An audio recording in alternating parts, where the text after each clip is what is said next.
Suspense. Tonight to George Murphy and Miss Nancy Coleman as stars of Too Little to Live On, a suspense play produced, edited, and directed by William Spear.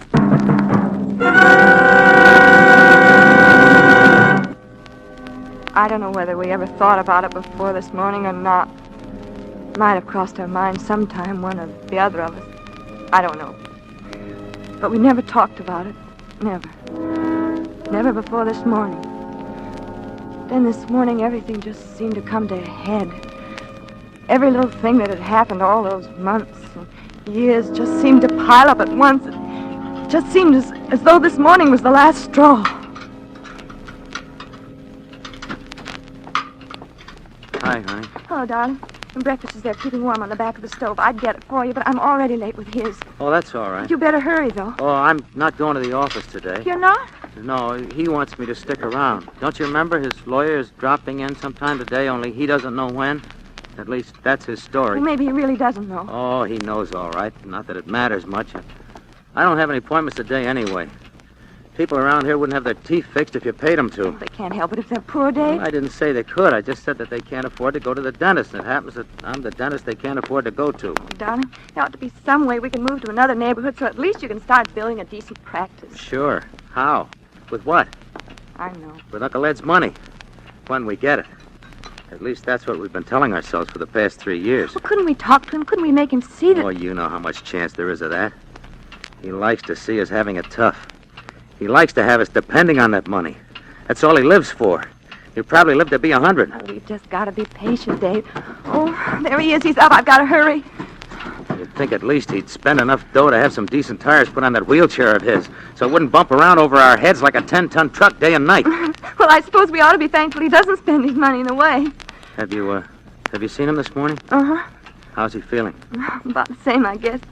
He made me bring his lemon juice and water down and heat it up again. Said it wasn't hot enough. Willie almost bit me again. Oh, that mutt.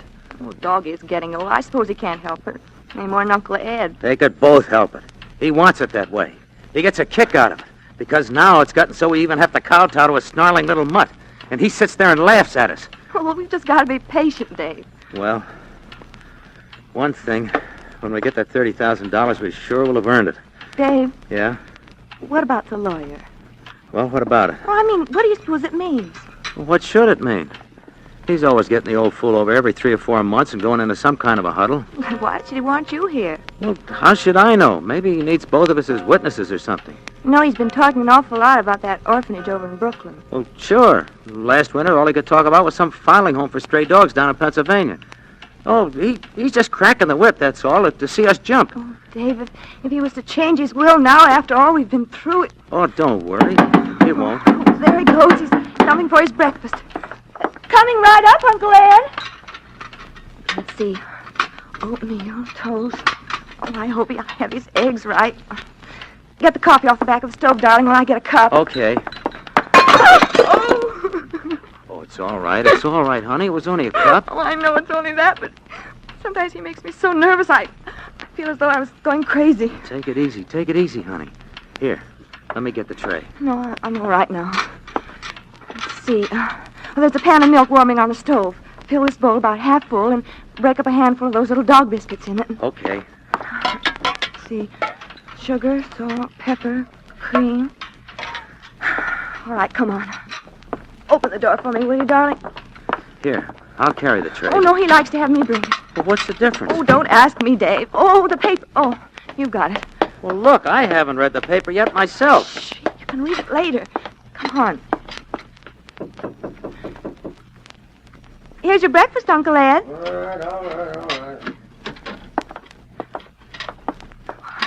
I'm sorry I was a little late, but... Set it down. I heard what you said about the paper, David.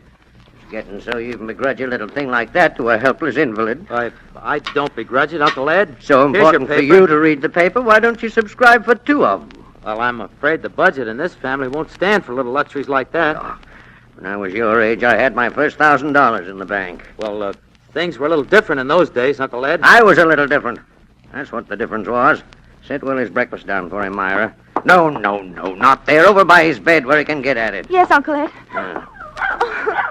I'm afraid Willie doesn't like me anymore. Here, honey. I'll give it to him. Hey, stop that. Hey, don't you dare strike that dog, David. I wasn't going to hit him. I just want him to let go of my sleeve. Myra, take him out once in a while. He wouldn't feel that way. I take him out any time you ask me to, Uncle Ed. I forget sometimes. You ought to do it without my asking. Well, you can go now. I know you don't want to stay any longer than you have to. Oh, Uncle Hey, Ed. Myra, hand me my glasses. They're on the bureau. Glass? Oh, yes, Uncle Ed. Yeah. Here. Oh! Myra, you clumsy fool. Oh, Uncle Ed, I'm so sorry. Maybe I can mend Of them. course you can't mend them. They're broken, you idiot. Don't talk to her like that. What was that? I said don't talk to her like that. Dave, please, Oh, please. I see. Now you're trying to bully me. A helpless old man in a wheelchair. Well, I won't stand Oh, for Uncle Ed, he didn't mean anything. it. I made my bargain with you, David, and I intend to keep it as long as you do. I've never complained about the care you've given me, although heaven knows it's been a little enough. But don't think for a minute I'll stand for anything like this. Well, I'm sorry, Uncle Ed. I'm afraid that's scarcely enough. Well, it won't happen again. Look, I'll get the glasses fixed. I know a guy can do it right away. This'll probably take a week. In the meantime, I'll be as blind as a bat. And don't expect me to pay for it. Well, don't worry. I'll pay for it. You'll have him back tonight. Well, this reminds me, David, be sure that you're here when my lawyer comes today. I'll be here. I stayed home from the office on purpose. Well, that's all for now. Oh, I suppose neither of you have taken the trouble lately to find out which of my prescriptions need refilling. Oh, yes. I was thinking of that yesterday. Oh, were you? Well, let's do it now, anyway. Bismuth's entirely gone, and you know how I depend on that. You better get another bottle of iron tonic. The drops, well, that's all right for now. And the thiocyanate, you better get that refilled, too, while you're at it. Take the bottle of the bismuth, too. I'll go right away, Uncle Yes, Ed. do, and come right back. You know I must have my bismuth not later than 20 minutes after each meal. Yes, I know. Come on, Myra. Oh, I hate myself, Myra. Take it easy. Take it easy. It's all right. Now it's all right. Oh, Dave, I've tried. I can't go on like this. Take it easy, darling. Take it easy. It won't be much longer. But how long? How long? I know. We've been saying that for 3 years. We're like prisoners. We can't go out of the house together because somebody has to be with him. We can't have friends in because they disturb him. Oh, Dave. Dave, we can't even have a baby. I could kill him. Sometimes I could kill him. Darling, I know it's just as bad for you as it is for me. It's just that, well, I'm here alone with him all day. I'm sorry. I should have let myself go that way. I hate myself, Myra. If I'd known it was going to be like this... It's not your fault, darling. I knew what we were doing. I'm not even a man anymore, Myra. I let him sit there and say things to my wife that a man wouldn't take from anybody on earth. But I take it. I take it and smile. Dave, it's not your fault. It is my fault, because if I was any kind of a man, I'd do something about it. But there's nothing to do, don't you see? I should never have acted like this. We've just got to be patient and wait, that's all. Wait. Maybe another 3 years. Maybe 10 more years. Oh, What's the use of kidding ourselves? How do we know how long it's going to take him to die? Sometimes I don't even think he's sick. Sometimes I think he's just putting it on to make us wait on him. but the doctor says... Oh, he could fool a doctor. It's been done. And even when he does die, how can we ever be sure? Oh, Dave, you don't think... I think he's just that mean. He'd snatch the money away at the last minute and die laughing at us. And the lawyer's coming today. Sure, he could do it today. He could do it any time. And we'd never know. Not until he told us. Oh, he wouldn't. He couldn't. Why not? He might just as well do it anyhow. He'll hold it over us until the last minute, like he did just now. Until we probably will die of heart failure before he does. But you said just a few minutes ago... I know. I've been kidding myself for 3 years, but not anymore. Oh, Dave, what are we going to do? What can we do? I don't know, Myra. I don't know. If only something could happen. Nothing's going to happen, Myra. Unless we make it happen. Dave, we couldn't. We can't go on like this either. We could tell him to go. And throw away 3 years of our lives? The 3 years that we've waited? We've earned that money already, Myra. $10,000 a year is much for what we've done. Oh, Dave, I don't care about the money. Well, I do. If it was anyone else, I'd feel different. I don't have any more feeling about him than I do that dog up there. Dave, you don't really mean it. I don't know what I mean, Myra. Listen, I've got to go over to the drugstore and get his medicine. Well, Hurry back. I'll only be a minute, just across the street. I'll watch out for the lawyer. Yeah, and stall him off if he comes. Hurry.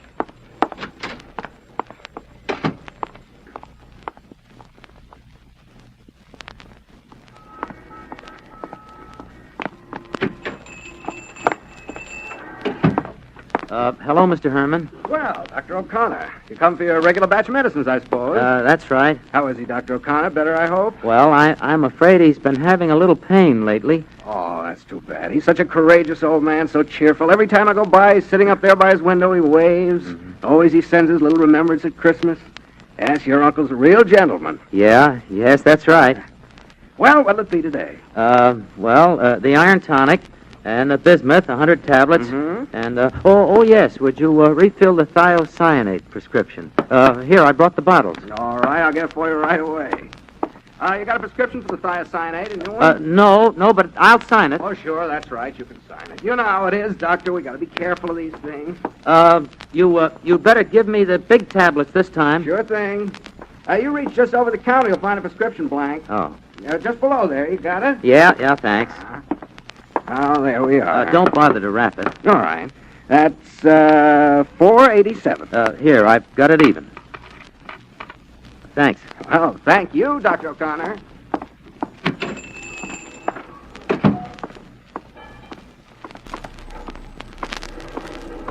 Well, you taking the day off, Doctor? Yes, that's right. Well,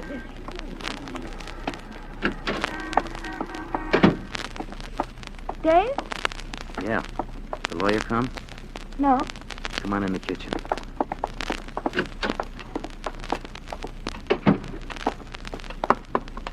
I got the medicine, Myra. Oh?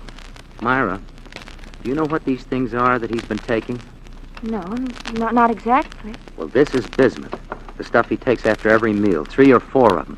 The stuff he's due to take right now. Dave. Now, wait a minute. These are thiocyanate. He only takes these once in a while for his heart. Just one of them. Less than one now because I got the bigger tablets this time. Dave, what are you trying to say? I'm trying to say, if he took 3 or 4 of these instead of his bismuth, by mistake, it would kill him. Dave. No. By mistake, I said. Well, it couldn't be. Yes, it could. Look at the tablets. Can you tell them apart? Hardly. If they were in the wrong bottle? But afterwards, they'd know they were in the wrong bottle. They'd know that somebody must have... No, he'd think it was all right from the shape. But afterwards, we'd put him back in the right bottle. But then they'd know it couldn't be a mistake.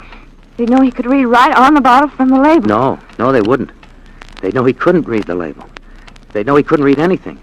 Glasses? That's right. His glasses and the oculist would have to swear to it. Oh, Dave, are you sure you can't see? He's as blind as a bat without him. That much I know is real. Oh, Dave. It's the only way, Myra. It's the chance of a lifetime. No tampering of anything, no changing labels so they could analyze the glue if they got suspicious. None of that. I know, but... And don't forget, his lawyer's coming today. Couldn't we just tell him to go? What about the money? Oh, Dave, I can't think. Oh, the front door. Must be Lawyer Eldridge. Yeah, it is. I can see him standing outside. What'll we do? Get rid of him. Well, hurry before he rings again. He might hear it. What shall I tell him? Well, say that he's had a bad turn. We're calling the doctor.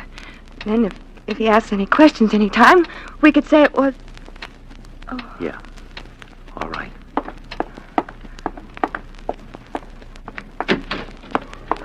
Good morning, Mr. Eldridge. How do you do, Dr. O'Connor? Let's talk out here. I'm sorry you had to come way out here, but my uncle has had sort of a bad turn. Oh, I'm so sorry. Nothing serious, I hope. Well, we're calling the doctor. No, I don't think it's anything serious, Mr. Eldridge. I don't see how it could be. Why, no. But, he was wondering if you could come back some other day. I see. Well, it's just a matter of his signature on a document. I'm really afraid he isn't up to it, Mr. Eldridge. I see. Well, Perhaps I could phone him later in the day. I say I could phone him. There Oh. would be no objection to that, would there? No. But if there's any message that I could give him later... Yes. Well, you might say that I've made the changes that he requested. He'll know what I mean. Uh-huh. All right. I'll do that. And thank you, Mr. Eldridge. Thank you, Doctor. And good day, sir. Goodbye. Has he gone? Yeah. Did he? No, it was all right. What is it, Dave? Did he say something? He said that he'd made the changes, whatever they were, and that he'd understand.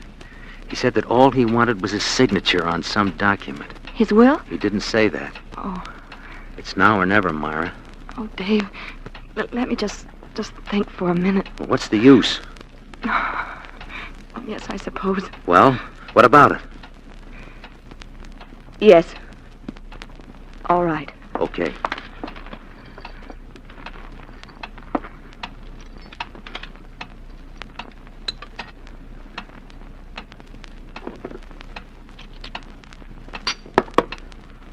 All right. Here are the 2 bottles. Come on. Oh, Dave, no, You've got to come. Why? Because you have. All right.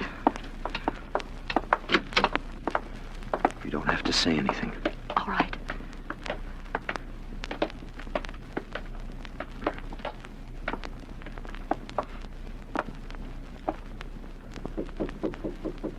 Yes. Did I hear someone at the front door? No, there hasn't been anyone here. Has there, Myra? No? Oh. Thought it might have been Mr. Eldridge. I got your medicine. You took long enough about it. I'll put it over here by the bed where you can get it. What do you want, Myra? Well, I just came to get your tray, Uncle Ed. Oh, you did. Oh. Didn't Willie like his breakfast? It was too hot, of course. I'm going to give it to him now. Have you got water for your pills? Yes. And what about my glasses? They'll be ready this evening. All right. Can you show Mr. Eldridge up here the minute he arrives? Oh, yes, I will, Uncle Ed. You want me to take the tray? No, I've got it.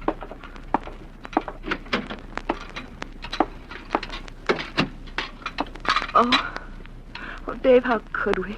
What's the use of that? It's done now. It's so horrible. Is it? Don't you realize that we're... Well, Murder? All right, it is. And I'm glad. Dave, don't say that. What's the difference what you call it? It's the only thing to do. It's even better for him this way. David, I'm afraid. There's nothing to be afraid of. Listen. Yeah. He wheeled himself over to take his pills. Dave. Hmm? Does it... Will it take long? At his age? And if his heart is anything like what the doctor says it is, no. Is it... Painful? No. Like a heart attack, that's all. What was that? He must have fallen. Denny's... Yeah, in a minute anyway. We ought to go up. No, wait a minute. But the bottle... There's plenty of time. Shouldn't you wear gloves or something? No, I thought of that. It would look funny if there weren't any fingerprints. Oh, Dave, we ought to go up, even if... Well, it would look better. All right. And in case... Just in case. We'll have to call the doctor. We'll have to anyway. Either way. Suppose... Don't worry. It won't be like that. The wheelchair's empty. He's not here. Quick, look in the closet. No. Under the bed. Oh, Dave, look. Willie. He's dead. The dog is dead, Myra. But how? Here. Here's a note on the chair. Oh, Dave, what is it? it's from him. It says, "My dear, dear niece and nephew, the thing has at last occurred which I have always known would one day inevitably occur. Poor little Willie has given his life to save mine. It may interest you to know that from my window I saw Mr. Eldridge leaving the house. I also suspect that the incident of breaking my glasses was not quite an accident, And so, my dear children, I have gone to the police. No, And the David. little bottles with their transposed contents are in my pocket as final and conclusive evidence of your murderous intent. Oh, You see, I have never been quite as helpless as I allowed you to believe, and have, in fact, conserved my strength for precisely such an emergency, a circumstance to which it now appears I owe my life. For your further information, Mr. Eldridge was not coming to change my will. oh. And now, my would-be heirs and assigns, a fond farewell. I will see you in court. Your loving Uncle Ed. P.S. Did you hear my body fall? I thought you would like that. I did. How could he have gotten out? Down the front stairs while we were... You said he couldn't read the label. He didn't. He tried it on the dog. What can they do? Attempted murder. 20 years to life. But would they believe They it? believe what everybody else believes. A fine old gentleman. Life. There it is. David, Yes? are there any more? What? Of the pills. Oh, Myra. There isn't anything else to do, is there, Dave? No. No, I guess not. Are there more? Enough? Yes. Of the little ones in my pocket. These? Yes. How many? Half a dozen. You said it didn't hurt. No, darling. Not much. Oh, David.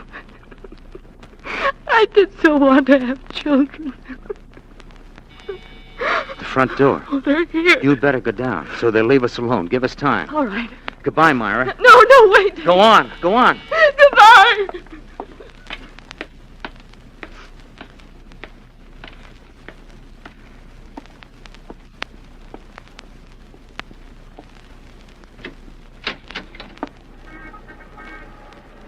Yes, officer. Good evening, Mrs. O'Connor. I'm sorry, Yes, Clancy, I know. but... Oh? I'm afraid you don't, ma'am. I got some bad news for you, Mrs. O'Connor. It's about your uncle. Yes. I don't know how he could have got out there, but... Well, he was just hit by a car. Yes. Hit. Yes, ma'am. He's dead. Dead. Yes. Dead. David. David. David.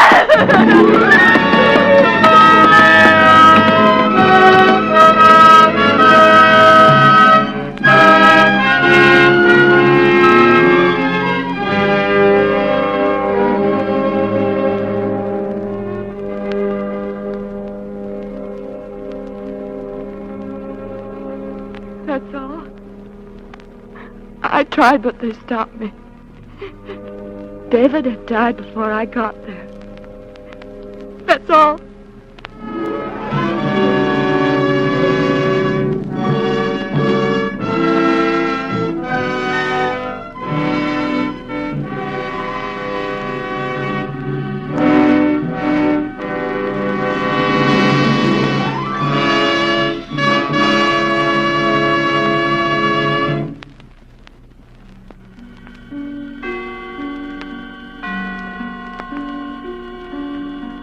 This is the Armed Forces Radio Service.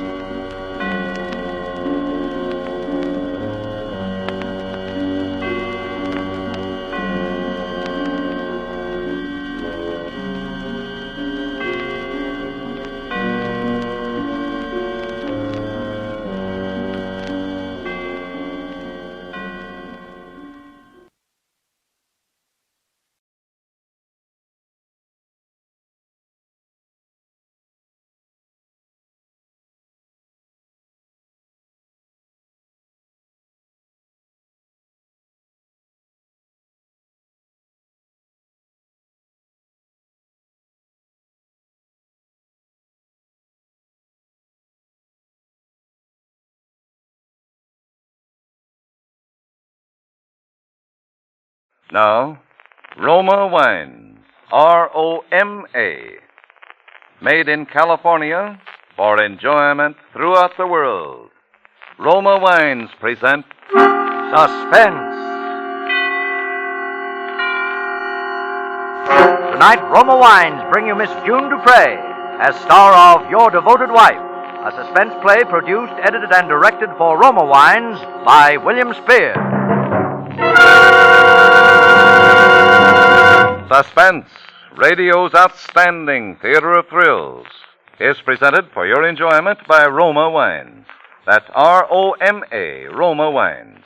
Those excellent California wines that can add so much pleasantness to the way you live, to your happiness in entertaining guests, to your enjoyment of everyday meals. Yes, right now a glassful would be very pleasant as Roma Wines bring you June Dupre in a remarkable tale of suspense.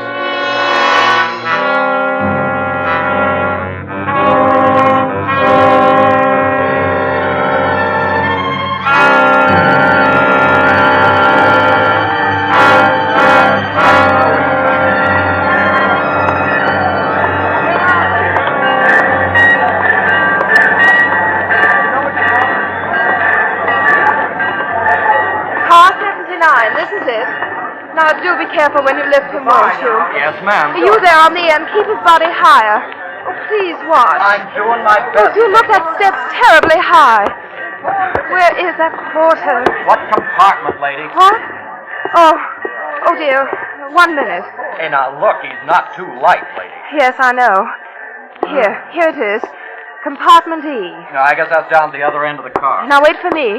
Where is that porter? Oh, there you are. Yes, ma'am. I'm Mrs. Thornton.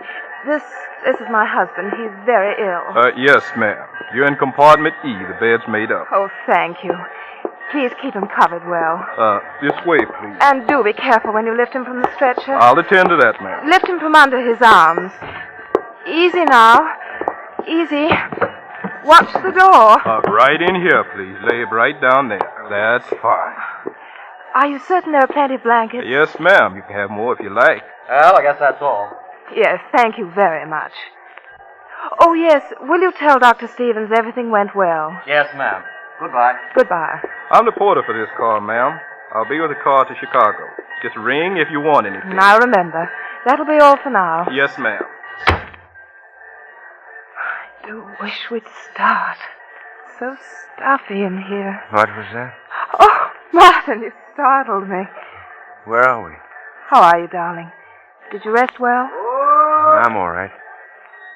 Rather groggy. What kind of room is this? We're in a compartment, dear. On a train? Yes, dear. Now, don't try to sit up. But why? Well, please put the covers over you.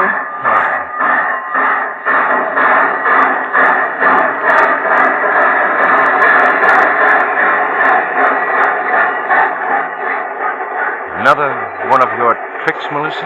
Now, you know perfectly well what the doctor said. But you never said anything. You never told me. Well, I knew you'd be angry, darling. Angry? What's the use? Then you're not, really. Oh, darling, I'm so glad. Are you? Yes, darling. Why do you ask? No matter. Are you warm enough? Yes. Could I get you something? No, thank you.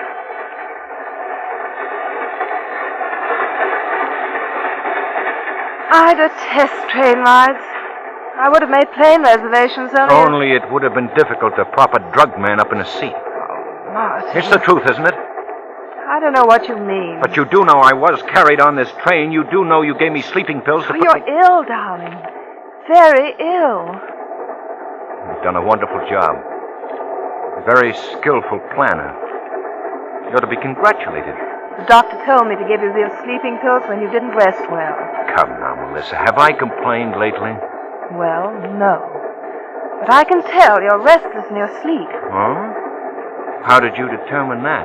I've tiptoed into your room lately when you've been sleeping. Well, I have a watchdog as well as a wife. You needn't be rude. Please, Melissa, we know each other too well. Darling, you mustn't get upset. No, we mustn't get upset. Let's make this a pleasant trip, shall we? As you wish.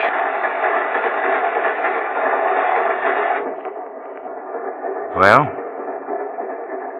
where are you taking me? Before I say anything at all, I want you to know that what I'm doing is all for you. Do you understand? Perfect. You don't sound as if you do. I'm ill, Melissa.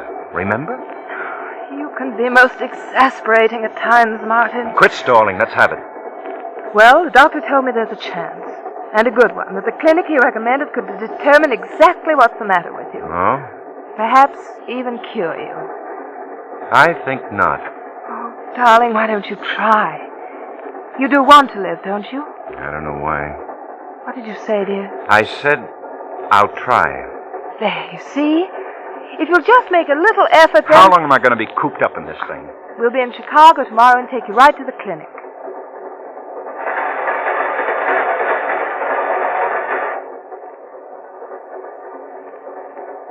Your scheme won't work, Melissa.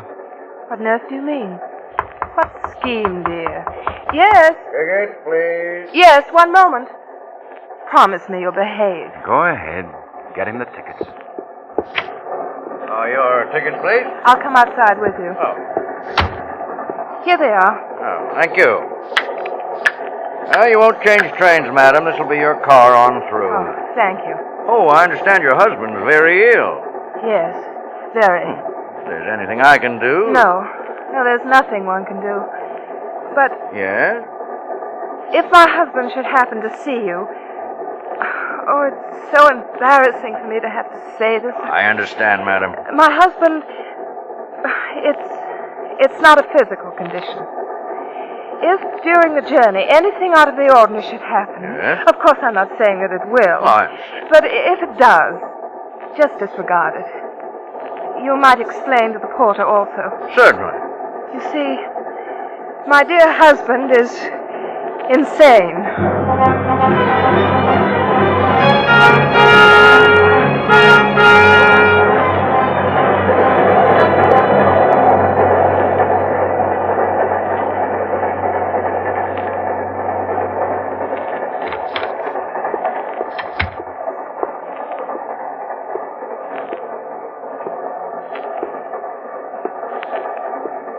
You needn't tiptoe, Melissa. I'm not asleep. I knew you weren't, darling. Comfortable? Quite.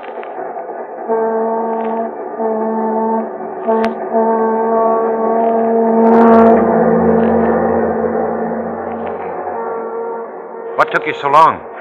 I was just asking the conductor about the connection. You're very efficient. But then you always were. It's much simpler that way. I must put these tickets where I won't lose them. Darling, Yes? my keys. What keys? Please, dear, the keys to my luggage. They were in my purse when I left. What would I want with them? I can't imagine, dear. Please return them. Look, I'm in pajamas. They're not around my neck. If you wish to embarrass me in front of the porter, then I have no alternative but to ring for him. No. Wait. You in. They're on the shelf by the light. Now, what on earth would you want with my keys, dear? If there's anything I can get you, or if you like, we'll go through the luggage together. Don't be so Oh, condescending. but you were looking for something. I want to help you find it. I wasn't looking for anything. We'll start with your luggage first. Here, we find a robe, some socks, a brush, handkerchief, a towel, toilet articles. You needn't go on. Oh, but I must, darling. I want to convince you. About what? That I don't know. But we'll look further. Shorts, bedroom slippers, those your mother gave you, a few ties. You're a good actress, Melissa. A very good actress. Really, Martin, you are a mystery. You don't happen to see a suit, topcoat, and a pair of shoes, do you? Oh, darling, why didn't you tell me? Am I that thoughtless? I didn't know. But of course you would wonder. Yes, one would. It's all very simple to explain. You're ill. You have no need for those things, so I packed them in the trunk. It's in the baggage car. I hope. Silly boy, of course it is. I checked it myself. I see. Dinner's now being served. One car at the rear. What time is it? 10 of 7. It's going to be an awfully long trip. I know, dear. Do try and make the best of it. What are you doing? Just ringing for the porter. Why? My every move excites you, doesn't it? I'm just going to order dinner. But you needn't. I'm not hungry. One moment. Did you ring, ma'am? Yes. I'd like dinner served Really, here. Melissa, I'll be quite all right. But I thought it would You be... go and have dinner. I don't care for anything. Some tea, perhaps. Are you certain you'll be all right? Quite certain. Just some tea, then, for Mr. Thornton. Yes, ma'am. I'll go now, dear, but I'll be back shortly. Keep those covers up. I will. Porter. Porter. Yes, ma'am. I presume the conductor has explained to you about my husband. Yes, ma'am. He sure did. Then would you watch our compartments very carefully? I don't think I should have left him there alone. Sure will, ma'am. And don't forget his tea. Coming right up. Which way is the diner? One car back. Now remember. I sure won't forget.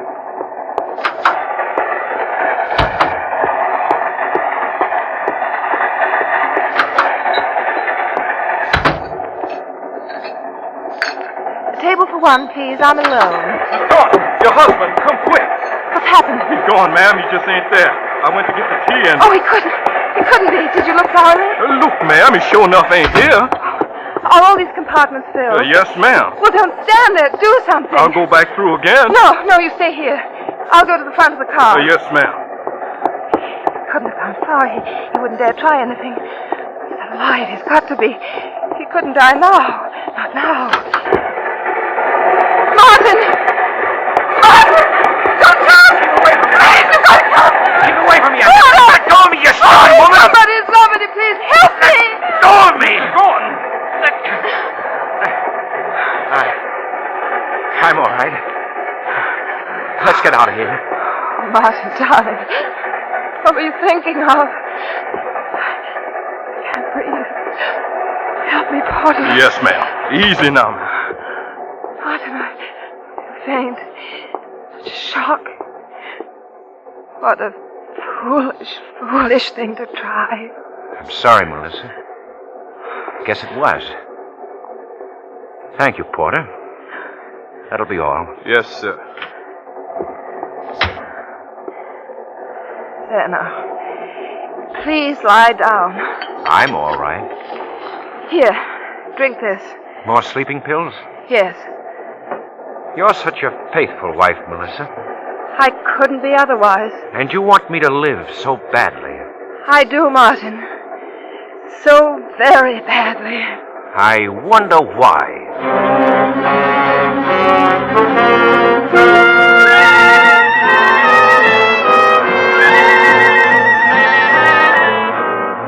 For Suspense, Roma Wines are bringing you as star June Dupre in Your Devoted Wife by David R. Gillespie.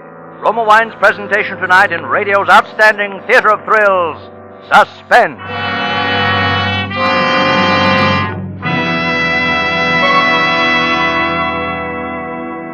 Between the acts of Suspense, this is Truman Bradley for Roma Wines. Last week, a friend of mine, a Roma wine user and Suspense fan, made an interesting comment about my announcement. Brad, he said, the past few weeks you've talked mostly about Roma California Sherry. Now, I agree Roma Sherry is a wonderful wine. I enjoy it. But I also enjoy, and think you should mention, some of the other fine Roma California wines. Your flame-bright Roma Tokay, or my wife's favorite, that rich golden Roma Muscatel, and Roma makes a delicious port. I always keep it on hand to welcome guests. Ladies and gentlemen, my friend Tom is right. So, may I remind you that fine Roma dessert wines include port, Muscatel, and Tokay, in addition to America's first call to dinner, Roma Sherry.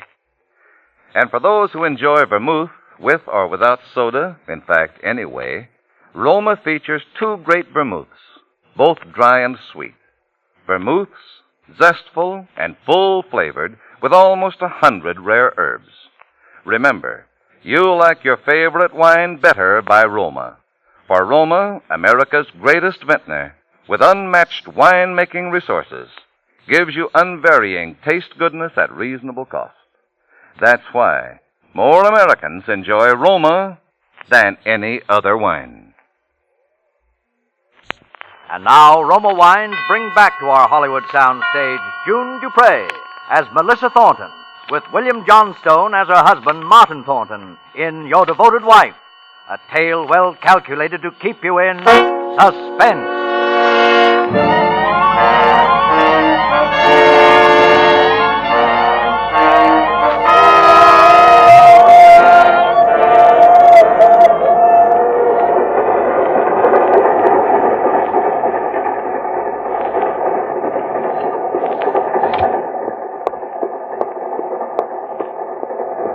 Conductor. Oh, rather late for you to be up, is it, Mr. Thornton?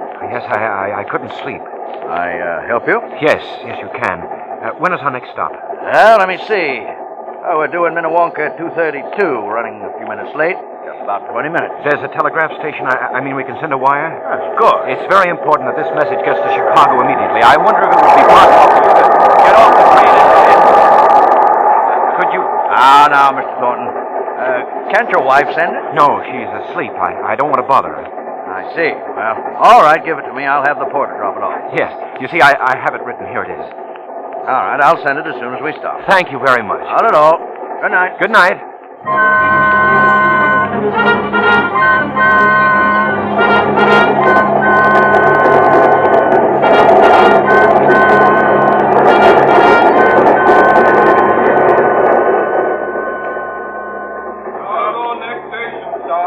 Chicago, next station, sir. We'll be in 15 minutes, ma'am. Chicago, next station, sir. Chicago, next station, sir. 15 minutes. Sleep well, dear? You sorted that. We'll be in 15 minutes. I wish it were all over with. How do you mean, darling? Oh, the clinic. Doctors pawing me. You know, darling, you and your antics rather upset me last night. I couldn't finish my dinner. I'm sorry, Melissa. I'll try and be more successful next time. There won't be a next time. I wouldn't bank on it. You promised me there wouldn't. Did I? Let's not bicker.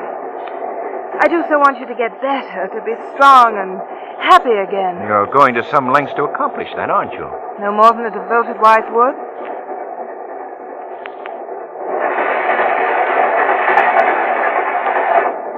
How old am I, Melissa? Why, you'll be 30, 20th of June. This is June. How silly, of course it is. How many more days, Melissa? Really, Martin, I can count. It's 13, 14, I should imagine. Imagine, eh? How many times have you counted these days? How many? Oh, it's ridiculous. Why shouldn't I remember your birthday? Every loving wife. But this birthday, this one coming up, it's pretty important to you, isn't it? What are you talking about? $50,000. Oh, darling, you do come into your inheritance this year, don't you? If I'm lucky. You're talking in riddles. It's your money. Mine, when I reach 30. Well? But if I don't reach 30, then Sis gets it. You won't see a penny of it. What are you trying to say exactly? Don't you know? I most certainly do not. I won't live to be 30, Melissa. You're trying to frighten me. Not at all. Yes, you are. You hate me, don't you? Not hate. Just nothing. A blank. Let's not quarrel, darling. It upsets you so. We won't quarrel. It's too late for that. I've tried to be a good and faithful wife. In your way, I guess you have. The way I thought best. As for your inheritance, I shall forget all about it. And you should. You see, Melissa, I wired my lawyer to meet us in Chicago. You're joking. Not at all. You see, I didn't take your sleeping pills last night. Martin, you mean... In just about 10 minutes, I'll have a different arrangement in my will. What a cheap trick to pull. You wouldn't dare change your will. Wouldn't I? What did you do? Sent a telegram last night when you were asleep. Yes. Order, ma'am. Yes. Your luggage, ma'am. Could I ask you to step out here a moment, ma'am, please? My luggage? Yes. The conductor here would like to speak to you, ma'am. Of course. Mrs. Thornton, your husband asked me to send this wire last night. Wire?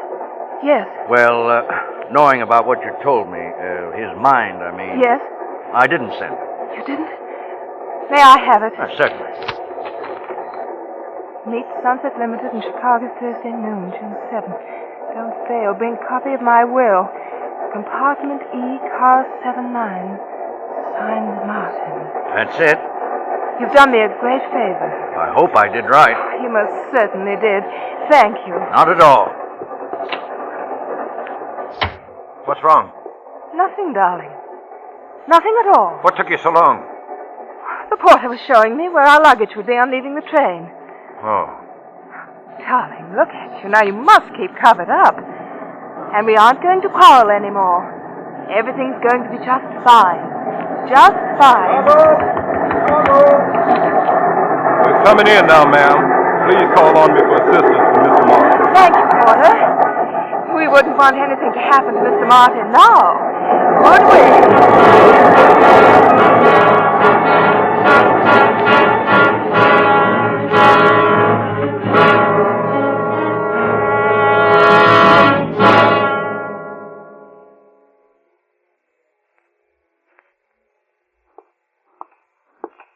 You may see your husband now, Mrs. Thornton. Thank you.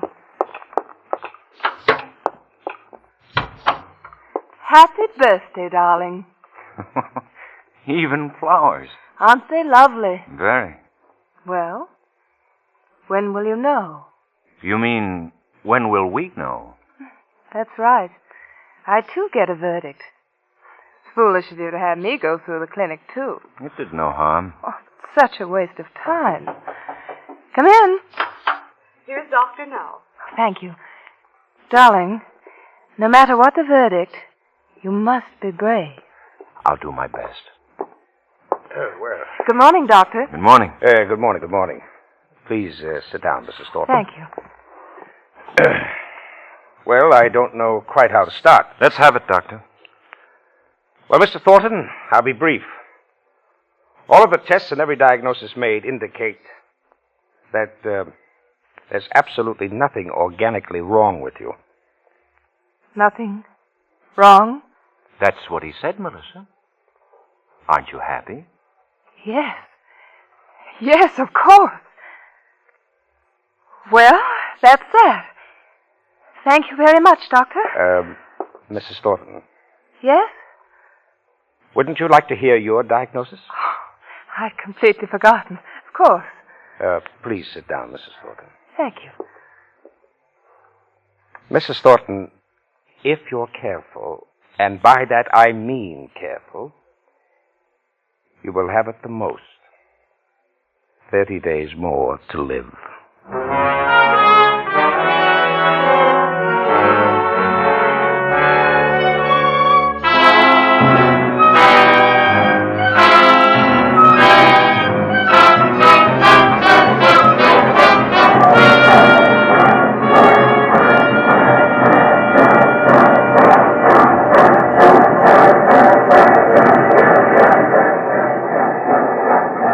Well, we're going home, Melissa. Are you comfortable? Quite comfortable. Can I get you anything, darling? What did you say? I said, can I get you anything? No, thank you. Why do you keep staring out of the window? Just looking. You see, from the beginning, I knew you wanted me to live. Until I was 30. 30? Yes. After that, well, you just didn't care, did you? No, I didn't care. But I wanted to be sure. So I pretended I was ill. Quite well, too, I thought. Pretended? Yes. You see, I wanted to study you. I wanted to get to be not only 30, but a good deal over. Are you listening, Melissa? Yes. Yes, I'm listening. Really, my dear, your mind seems to wander. You must relax. No, I'm listening. But this business of sleeping pills and trying to kidnap me is all very sloppy. Wasn't it, though? I could have left the train at any stop. Of course. But I wanted to see just how far you'd really go. It was clever of me, wasn't it? Very clever. Even going so far as to tell people I was insane. I did do that. That wasn't very nice, though, Melissa. After all, I am your husband. My husband. But you forgot one thing. Yes? My pre-med course. You know, I wanted to be a doctor once. It did, didn't you? Yes. Although I never did make it, I knew enough about people and symptoms to guess the verdict in your case. 30 days, the doctor said, wasn't it? 30 days. And so, we're going back. Back to your mother and father and my mother and father. I wouldn't tell them about this 30-day business if I were you. No use in exciting them. 30 days. That's not very long, is it? Not very long. 30 days. But then he could have made a mistake. An aneurysm. That heart might burst at any time. 30 days. Mistake. What's wrong, Melissa? Oh, you mustn't get up. The doctor said that 30 days. Melissa, where are you going? 30 days. Melissa, come back here. 30 days. Melissa, don't go out there.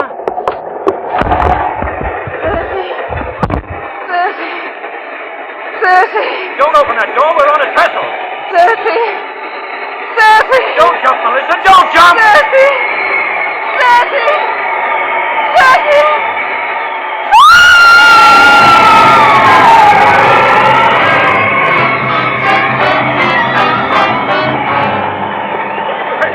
What's wrong? What happened? What happened? Oh, some woman. She jumped. Poor thing. I guess she just didn't want to live any longer.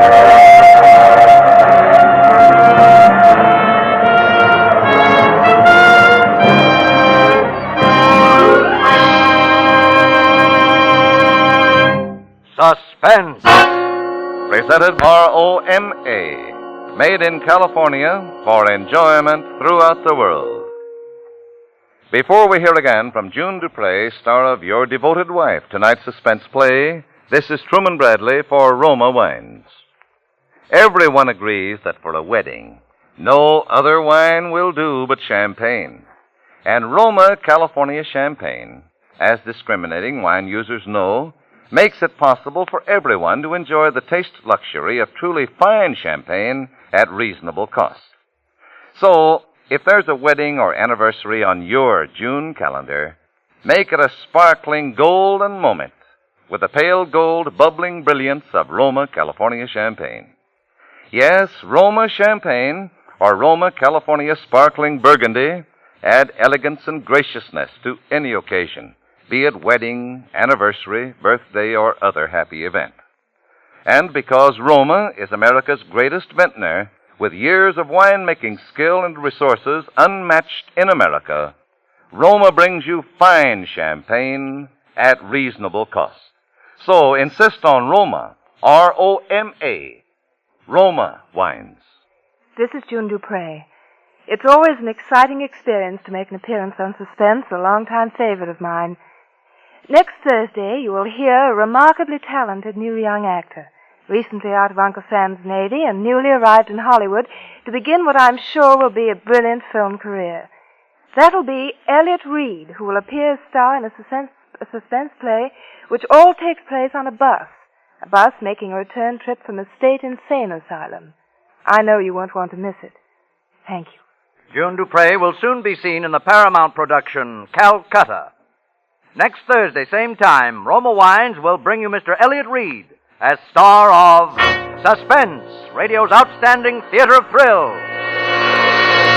Produced by William Spear for the Roma Wine Company of Fresno, California.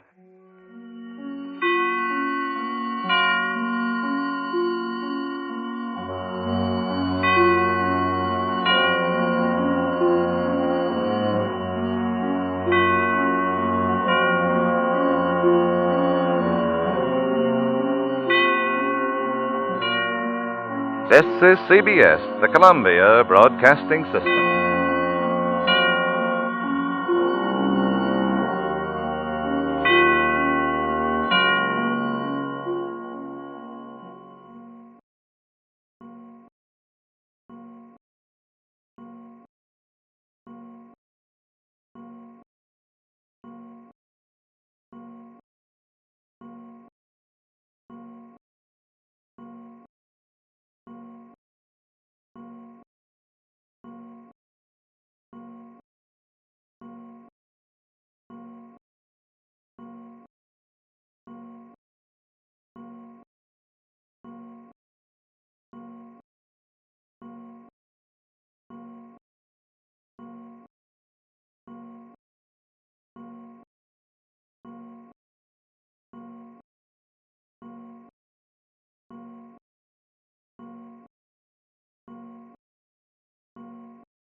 And now, Roma Wines, R-O-M-A, made in California for enjoyment throughout the world.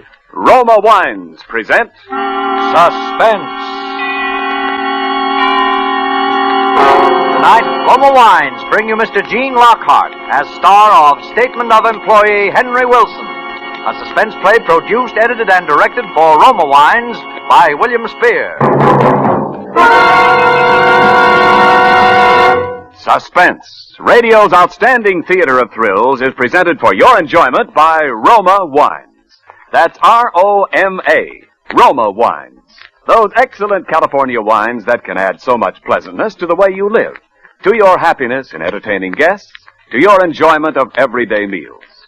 Yes, right now a glassful would be very pleasant, as Roma Wines bring you Gene Lockhart in a remarkable tale of suspense.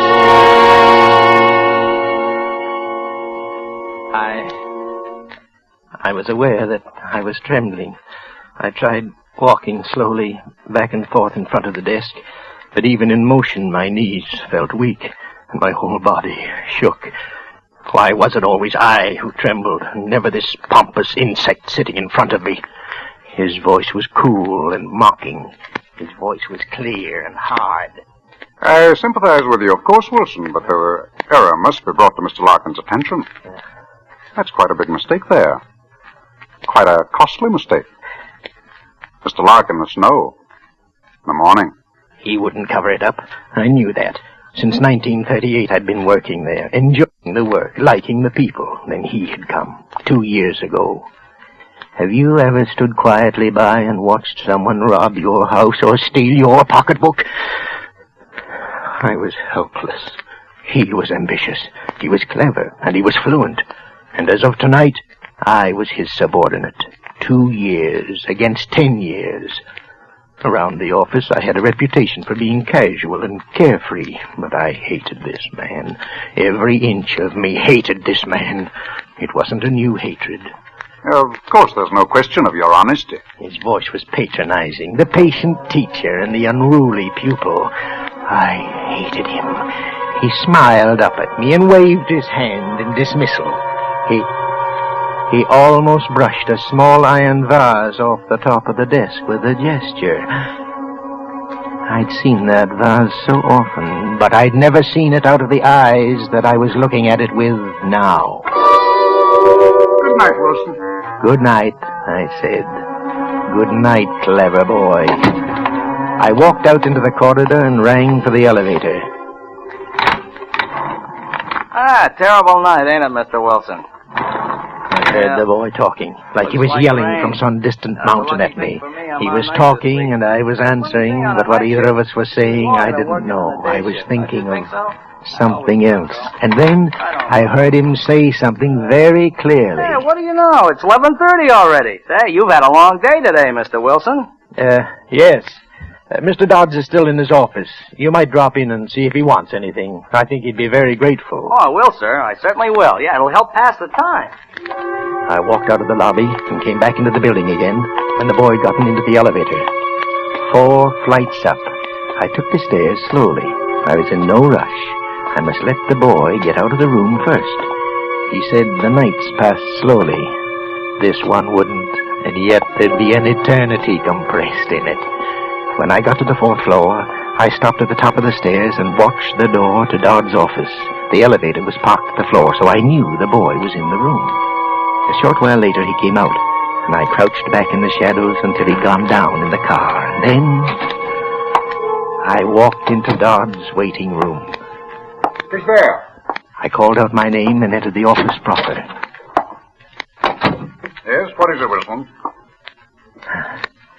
He was still sitting down, and the iron vase was still alongside of him, very close to him.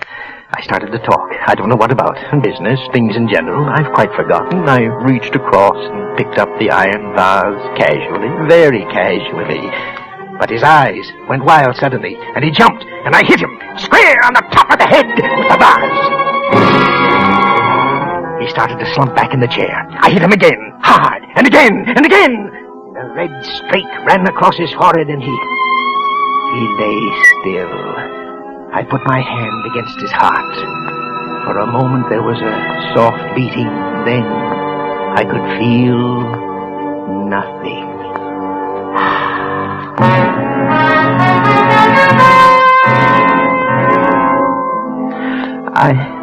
I'm often very nervous. Ordinary little situations often upset me, like getting up to make a speech at the club or meeting strange young ladies. And I had just taken a life, and I was calmer than I'd ever been before. I wiped the vase off and put it back on the desk. I moved slowly back to the door. I wiped the doorknob, looked once around the room before I opened the door, and stepped out into the waiting room. And then... Going home, Mr. Wilson? I stood there, afraid to turn, afraid to think. I slammed the door shut behind me and stood in front of it. Are you all right, Mr. Wilson? I tried to talk, but the words got caught somehow in my throat. It was the sweeper, Tom Higby, the night sweeper, Crazy Tom. I almost fainted. Everything had been set so nicely. I'd left the building. The elevator boy had come up and found Dodds in good health. Someone had stolen him later and killed him. That would be the elevator boy story. I'd left the building. Are you all right, Mr. the Wilson? Building, but... I'm fine, Tom. A bit of a cold, that's all. Mr. Dodds is in his room now, Tom, working very late tonight. You'd better let his office go for this once. Oh, well, if you say so, Mr. Wilson. Of course, I could give it a quick brush through, though, sir. I won't disturb him, then, honest. I stood firm in front of the door. I won't disturb him. He began to sweep the sitting room. I stood and watched him. I was nervous again. I felt a sickness at the bottom of my stomach. I tried to talk, and I sounded stupid. Tom looked at me, and then I thought it'd be his word against mine. A crazy, rambling old man, Crazy Tom, and I had left the building. Well. Look how dirty it was. Say, I'm a good sweeper, you know that? Yes, sir, darn good sweeper. Do you see this broom? I got a new broom. See? See my new broom, see it? Oh, yes, sir, new broom. I looked at my watch. It was almost 12. All the time I was wasting with him, I could stand no more. Crazy Tom. His story tomorrow would be listed as an idiot's babble. I had left the building an hour ago. I couldn't afford to waste any more time. I walked behind him. He was laughing, and I hit him on the back of the neck. Not too hard, just enough to stun him.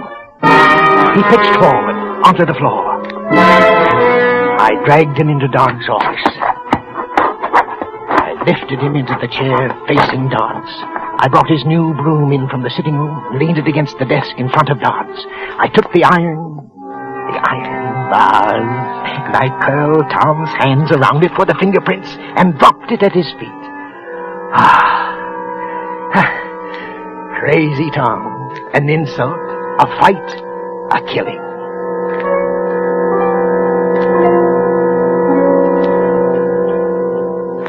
I got to the lobby and looked out of the shadows of the elevator.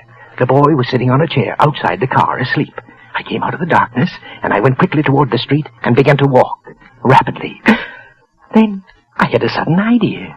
I went into a cafeteria and used the telephone. I called the building I'd just left and got the elevator boy on the phone. Hello there, Jim. This is Mr. Wilson, Jim. Has Mr. Dodds left yet? The voice that answered me was sleepy, and the words were hard to make out. But I knew all the answers. Well, listen closely, Jim. Will you tell him that the address of the place we were talking about is 144 Gray Street? Yes, 14... That's right. He'll know what I mean. Will you go up and tell him now, Jim? Thanks a lot, Jim. I was sure the sweeper would be discovered in the room with Dodds. The address was a Turkish bath. That's logical. A man working all night might want to go to a Turkish bath afterwards. Jim would walk in there now. The sweeper would be caught like a rat in a trap, babbling nonsense, and with a murdered man sitting across from him. I walked home. I sat up in my room for hours, listening to the sounds Manhattan makes in the night. I heard chimes ring somewhere in the neighborhood. I heard an airplane pass overhead, and across the hall someone started to play the radio softly, and snatches of music filled it into my room. I was frightened. I sat in my chair and prayed. What for? I don't know. Had I done everything to protect myself? Was I safe? I couldn't think clearly now. I'd left the building. Finally, I fell asleep. I sat and slept and dreamed until sunrise.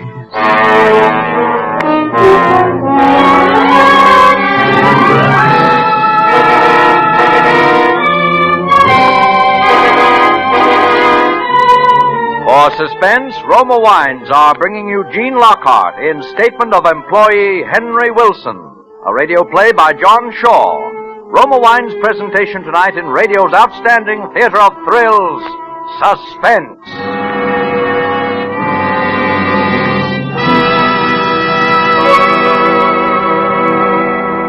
Between the acts of Suspense, this is Ken Niles for Roma Wines.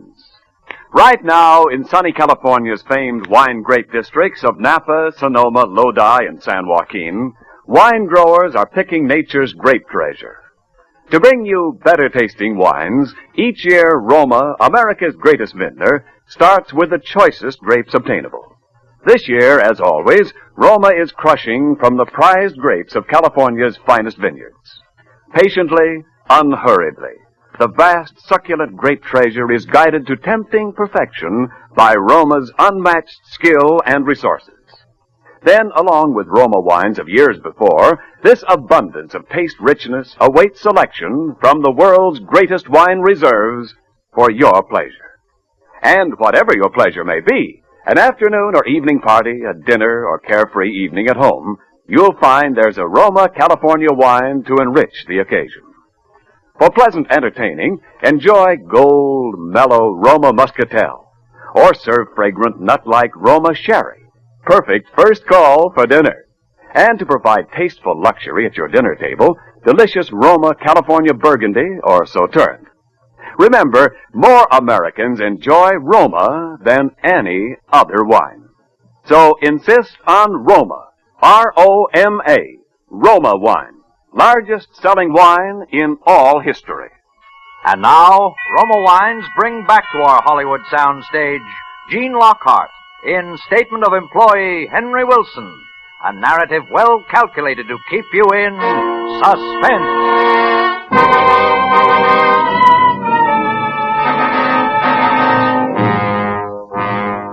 When I woke up, I was shaking like some miserable wet cur.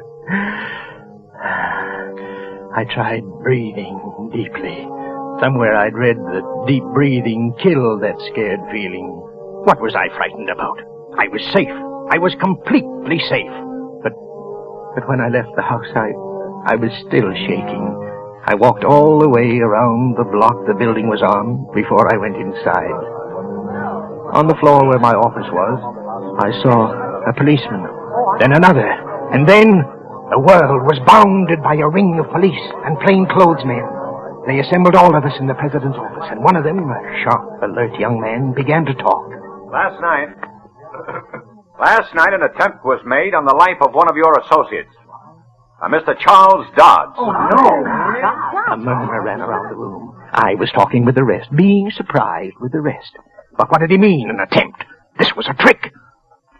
As a matter of fact, Mr. Dodds was killed. And another man you might know also died last night. Thomas Higbee, the night sweeper. Higbee, crazy Tom, dead too. Mr. Dodds was clubbed to death. The night sweeper died of a heart attack. Nothing more is known yet about what happened here last night. You must all consider yourselves at the disposal of the police, till you're told otherwise. Mr. Wilson, will you come this way, please? Yes. Just a little routine questioning, that's all. Everyone here will have to undergo it. Why, surely. Sit here, won't you, Mr. Wilson? Thank you. Now, remember what time you left the office last night? What time? Why, 11:30. Yes, 11:30. I remember the yellow boy mentioned it. What time did you get home? Oh, somewhere's about 12:30, I guess. Yes, just about that time. Is there anybody who would swear to that? Well, the elevator boy... I don't mean that. Is there anyone who saw you go into your house at 12:30? No, I hardly think so. At that time, the streets aren't too well populated, you know, officer. And I live in a house where people mind their own business. I really don't know anybody in the house, and I doubt if anyone saw me go into it. Now, you can check with the elevator boy, though, as to my going home at 11:30. Yes, we already have. You weren't on the best of terms with Dodds, were you, Wilson? Oh, I was fond of him. I don't know what right you have to say a thing like that. Kind of did you out of a job around here, didn't he? Oh, he was a smart man. Mr. Dodds was an exceptionally smart human being. It wasn't at all a disgrace to lose a position to him. If I killed a man every time I had a job taken away from me, I'd have quite a long line of victims. You made a phone me. call to him last night, didn't you? To the elevator boy, yes. I remember Mr. Dodds suggesting that he'd go to a Turkish bath after he'd finished work to sort of tone up. They're very good, you know. And I mentioned that I knew a good one that I could recommend. And then when he asked me the name of it, I couldn't think of the address of the place. But I thought of it later, and I phoned the building. Where'd you phone from? From a little place in the neighborhood. About what time did you phone? About 12:25, I guess. I was getting a little mixed up. It couldn't have been then. I was still in the building at 12:30. They were confusing me. You called at 12:55, Mr. Wilson, so you must have miscalculated the time of your arrival at home. However, that isn't important. None of us is expected to time ourselves from place to place, are we? When we find too good an alibi, we get kind of suspicious. Well, I don't think we'll have to bother you anymore, Mr. Wilson. Thank you. Thank you. Thank you.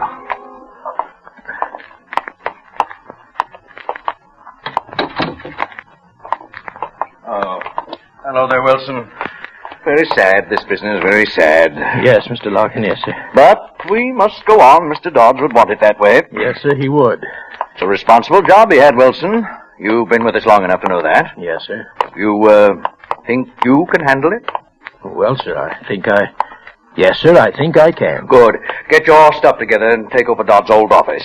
You deserve this, Wilson. I'm sure you'll reward our confidence in you. Thank you very much, sir. On second thought, I think you'd better go into his office right away and sort of straighten out some of the things on his desk. Yes. I'll have one of the boys bring your things in later. Very well, sir. Yes. Good luck, Wilson. Thank you, sir. The fat, pompous pig. They were in the spot now. Now they needed poor, stupid Wilson. They needed me to get them out of a hole. It was funny. I took a pencil and a small notebook out of my desk and went back out into the corridor. I stood for a moment outside Dodd's door, just like last night. Then I pushed the door open, slowly. The sitting room, then the door to the office. I opened it, walked inside. I heard the door close softly behind me, and I stood there, smelling the death in the air. And then, I saw it. I tried to yell, but no sound came out.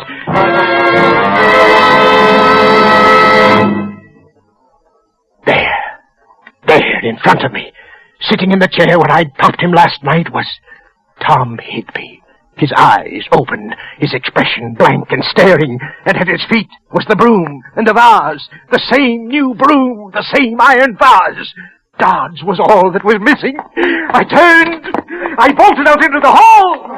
Hey, what's the matter, Wilson? Why, you look as if you've seen a ghost. In the office. Higby. Higby? Why, Higby's dead, man. What's the matter? Mr. Larkin. What's the matter with you, Wilson? In the office.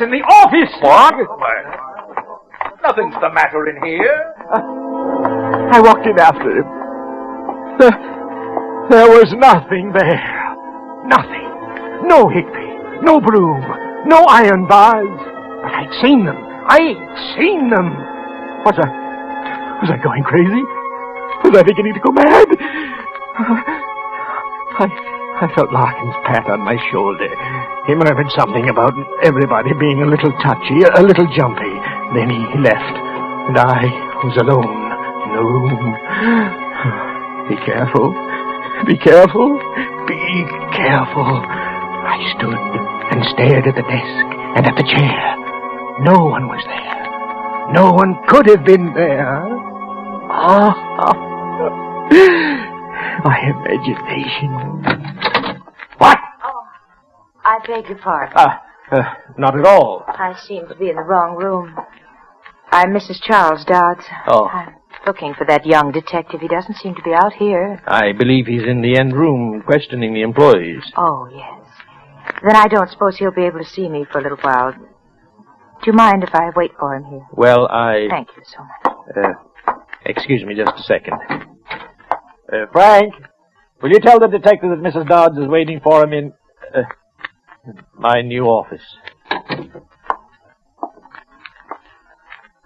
Charles would have liked to see the way everybody is taking his death. Everyone is so kind to me. Mr. Dodds was a fine man. A fine man. Yes. You're Mr. Wilson, aren't you? Yes. He used to talk about you, Mr. Wilson. Thought you were a very bright person. He seemed very fun. I just don't know how I'll be able to go on without him. Mrs. Dodds, you mustn't. You mustn't. Sorry. He wouldn't like to see me carrying on like this, would he? You know, we were going to buy a home in Westchester this summer. He ever tell you that, Mr. Wilson? No. Yes, just outside of Yonkers. We have two lovely little ones, you know, Toby and little Mary. He loved the New York State countryside. On she rambled. He liked this. He didn't like that. The children, yes, and the children. Toby and little Mary. Little Mary and Toby. She was driving me crazy. Stop it, I wanted to yell. Get out of here. Leave me in peace. Get out of here, you witch. Up, up, up. Oh, Mrs. Dodds, Detective Lewis would like to see you now. Oh, thank you for everything, Mr. Wilson. Bye. Goodbye. Goodbye. Get out and leave me alone. I hadn't meant to do anything like that. I hadn't wanted to do any of the things I was doing. All I'd wanted to do was to kill Dodge. All these other things, they weren't mine. I hadn't killed Higby. He can't haunt me. His wife can't cry at me. Heart attack. Yes. Higby died of a heart attack. Oh, I beg your pardon, sir. Have you seen Mrs. Higby? The detective is looking for her. How would I see her? Am I everybody's guardian? How can anybody get lost in this office? Sorry, sir. Mrs. Higby. Mrs. Higby. Oh, stop it, you fool. You howling idiot. Can't you be looked for quietly? You'll drag Higby from his grave with your yelling. 2 widows. What? You manufacture widows, don't you, Mr. Wilson? Widows and orphans. Tell me, Mr. Wilson, is it your life's work, or is it just a hobby with you? Tell me, Mr. Wilson. Who is that? Who is that talking? Do they think they can make a fool of me? The office communication system. No, it's off. Stop it, Mr. Wilson. You'll go balmy. You've committed the perfect crime. Don't go crazy and spoil it. Perfection is instinctive with you. Yes. Not a plan did you make. Spontaneous perfection. There aren't many could do that. Go on. Voices can't frighten me. They deserve to die, and that's why they're dead. Thou shalt not kill, Mr. Wilson.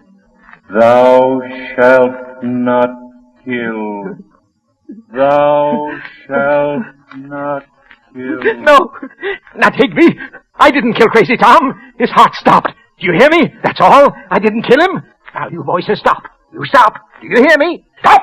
I command it! Stop! Is there something wrong, Mr. Wilson? What? Do you hear them, too? You mustn't listen. They lie. Do you hear me? They lie. Now, get out. Get out! You must talk only to me. Do you understand me? Only to me. Not to these others. Don't say anything to these others. Only to me. Only to me. What do you want? Well, I don't know. You think they'll say something bad about me, don't you? So you can carry me off to jail. That's what you're waiting for, isn't it? Well, you're going to be disappointed. You see? They're quiet. What's quiet? Who's quiet? You think I'm going to tell you. They won't say anything unless I tell them to. And I'm not going to tell them to say anything. Not one little word. Last night. You want to know about last night? Ask them. But they won't tell you. Come here, Lieutenant. Look at the expression on that man's face. They were there. They saw me hit him, but they won't say anything. They were there, but they won't tell you anything. Not one little word. We could have gotten it out in some other way. You and your psychology. You should leave that stuff in college. All I did was plant Higby in the office and route Mrs. Dodds in here and talked in the ventilating system. Well, those voices had me creeping, too. Incidentally, Dodds was single. What? That girl's my fiancée. She's an actress. Well, for Why did you tell him Higby was dead? Well, I know. Maybe you better not explain. A little word. Psychology, huh? Well, what are we going to do with the confession now? We should have pinched him the moment he walked in here. Do what I tell him. I'm lucky I never went to college. There's no use. Why are you waiting here? They won't tell you anything. They're mine. All mine. I tell them what to say. Come on, I come tell on. them. Get the wagon Get up out. here. I'm not Get going to walk out. this thing through the street.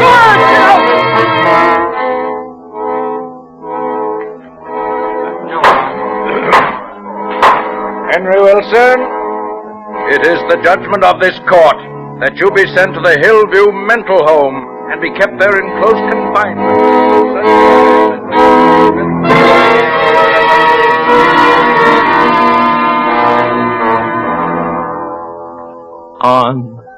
On the voice went.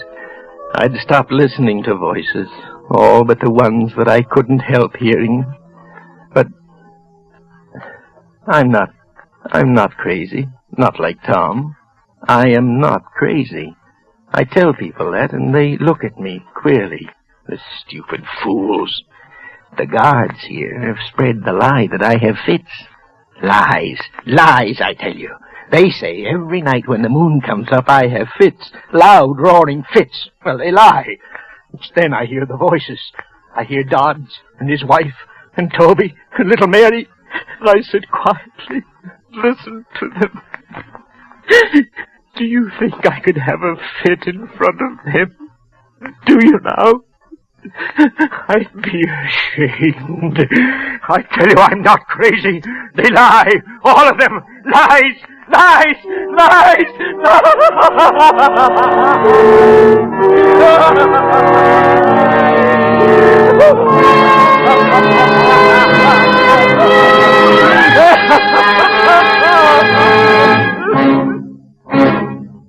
Suspense. Presented by Roma Wines, R-O-M-A, made in California for enjoyment throughout the world. And now, this is Ken Niles to tell you sincerely, Mr. Lockhart, that your performance just now was one of the most intense and thrilling we've ever had on Suspense. I know Bill Spear, our producer-director, agrees. Yes, I can see him waving his congratulations from the control room. Well, thank you, Mr. Niles, and thank you, Bill. And we want you to enjoy this gift basket of Roma wines as a token of our appreciation. Well, thanks again. What a fine assortment. Tell me, Ken, I shouldn't say this very loud, I suppose, but Mrs. Lockhart blinked her long lashes at the butcher this morning, and for dinner tonight we're having a steak. Which Roma wine do you recommend we serve for the occasion? Well, my choice with steak, Gene, is Roma California Burgundy. You'll find red Roma Burgundy the perfect flavor mate for a thick, juicy sirloin or porterhouse. For Roma Burgundy is so good, has such tantalizing taste harmonies with red meats, it makes even plain hamburger an epicure's delight. Yes, robust Roma Burgundy brings out all the subtle hidden flavors in hearty foods, adds richly to your enjoyment of any meal. So I'd say that with Roma Burgundy on the table, you're all set for a delightful adventure in dining. Thanks for your advice, Ken. Now, I'm looking forward to dinner especially. And Roma Burgundy is so good because only Roma, America's greatest vintner, selects from the world's greatest reserves of fine wines, a treasure of taste from the choicest grapes of California's finest vineyards. So every Roma wine is better tasting every time. No wonder more Americans enjoy Roma than any other wine. No wonder indeed. Who'll be appearing on Suspense next Thursday, Ken? One of America's most glamorous stars will be with us next week, the Army's #1 pinup girl, Miss Rita Hayworth. Mr. Spear has been telling me a little about the story.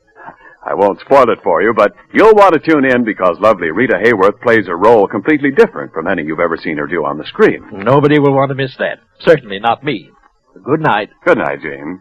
Ladies and gentlemen, due to the ending of daylight saving, Suspense will be heard next week at a different time on some of these stations. Consult your local newspaper for the right time to hear Rita Hayworth next Thursday on Suspense. Presented by the Roma Wine Company of Fresno, California.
And now, Roma Wines, R-O-M-A, made in California for enjoyment throughout the world. Roma Wines presents Suspense.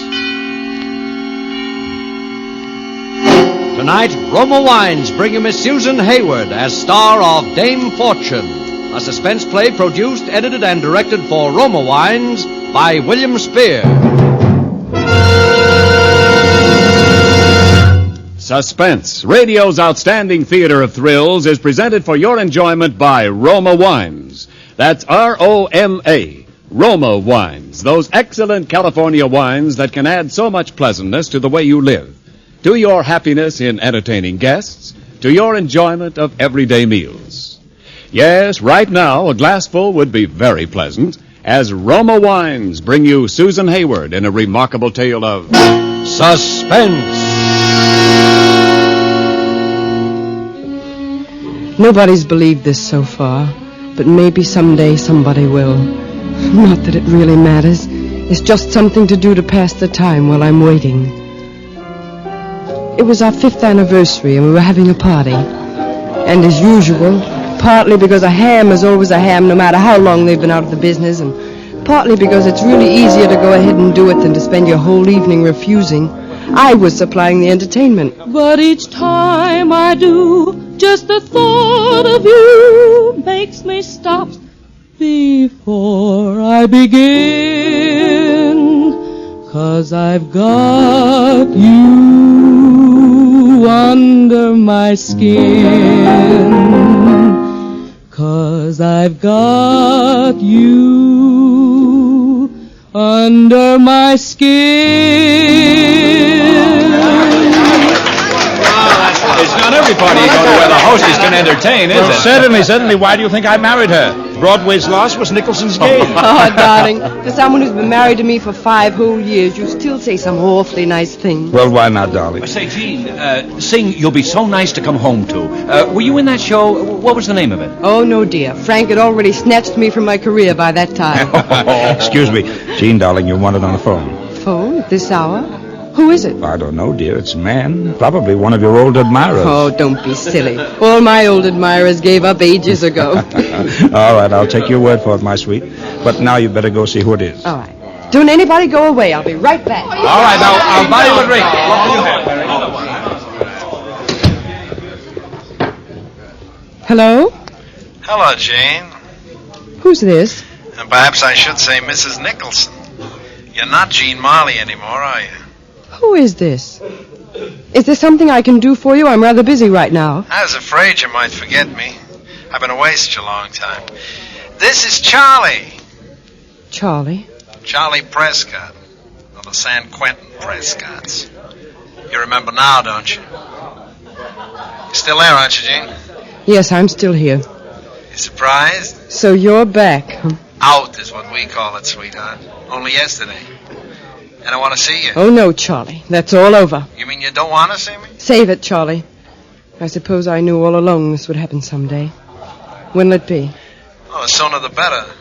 How about tomorrow? I can't tomorrow. Make it Wednesday in the afternoon. Say 3 o'clock? Same old place? No, not there. All right. What about the Shangri-La? All right. Now, you'll be sure and be there, won't you, sweetheart? Because if you're not, I'm going to feel very bad. I'll be there. 3 o'clock then, sweetheart. 3 o'clock.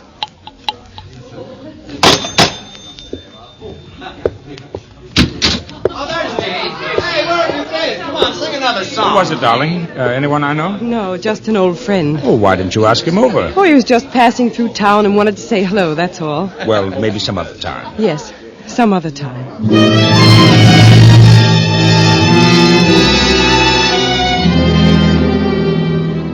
Don't let anybody tell you that prison doesn't change people. It does. And Charlie'd had 7 years of it. It's not just the prison pallor they always tell you about, or extra dividends and gray hair. It's something else. An expression in the eyes.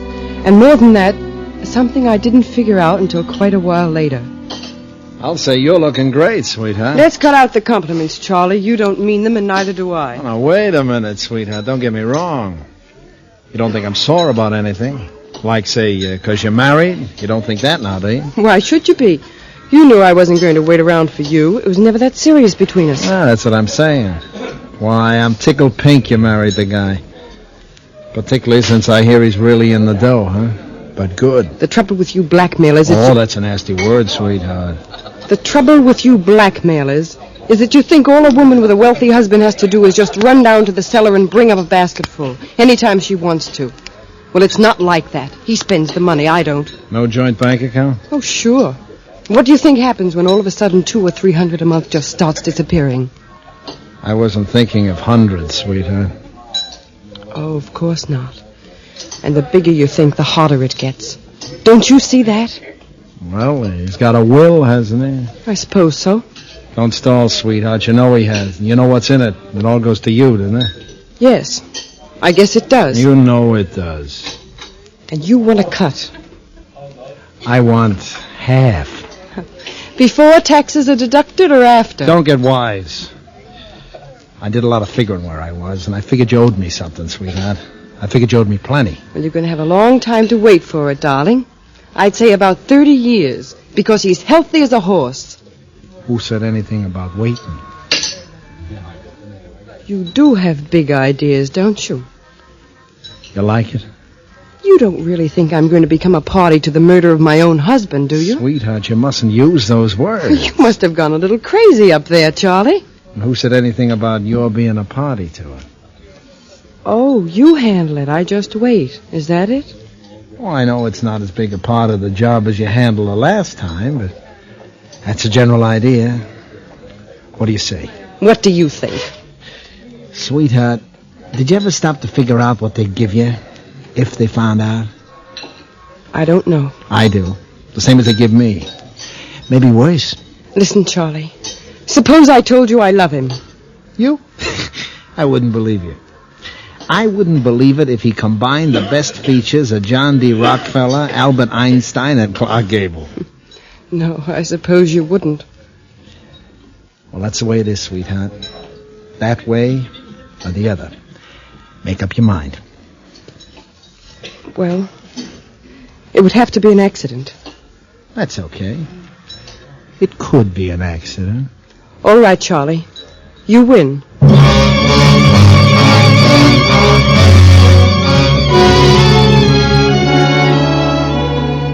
There's only one way that I know of to deal with blackmail. Agree to the terms first and find it out afterwards. And that's how I'd planned to play it. I will confess that the murder of my husband for his estate was a little stiffer price than I'd been prepared for. But by the time I left, I knew how I was going to play that, too. Charlie'd never been quite as smart as he thought he was. That's one reason why he went to prison, and I didn't. That evening after dinner, I went in to see my husband in his study. Oh, hello, darling. Frank, there's something I have to tell you. Well, what is it, darling? It's pretty serious. Well, all right. What is it? Frank, I'm being blackmailed. What? Blackmailed? This is going to hurt you, darling. Afterwards, you can do anything you like. But I know that the only sensible thing and the only decent thing is to tell you the whole story. Jean, no matter what it is, no matter what, I love you, darling. That's all that really matters. Do you understand that? Yes, I do, darling. Frank, a number of years ago, before I knew you, I had some trouble. Bad trouble. Mm-hmm. I was just a kid and, well, I got mixed up with the wrong man. His name was Charles Prescott. I didn't know how wrong he was until someone got killed. Oh. Charlie managed to convince the jury, more or less, that it was an accident. His sentence was from 10 to 20 years. He got 3 years off for good behavior. Frankie's out of prison now, and he has evidence that I was involved. I was involved much more than ever came out in the trial, and... well, that's the story. Well, that's not so bad, darling. What's his price? His price is... Oh, Frank. Oh, there, darling. It's all right. It's all right. Now, come on, tell me the whole thing. His price is that he plans to murder you and make me give him half of what I inherit. Good Lord, Jean, the man must be crazy. That's just it. He is. He's just crazy enough to try it. He's planning some sort of an accident. Oh, Frank, I'm frightened. Now, darling, don't you worry a bit. I know just how to handle this. Oh, Frank, not the police. No, darling, no. Not the police.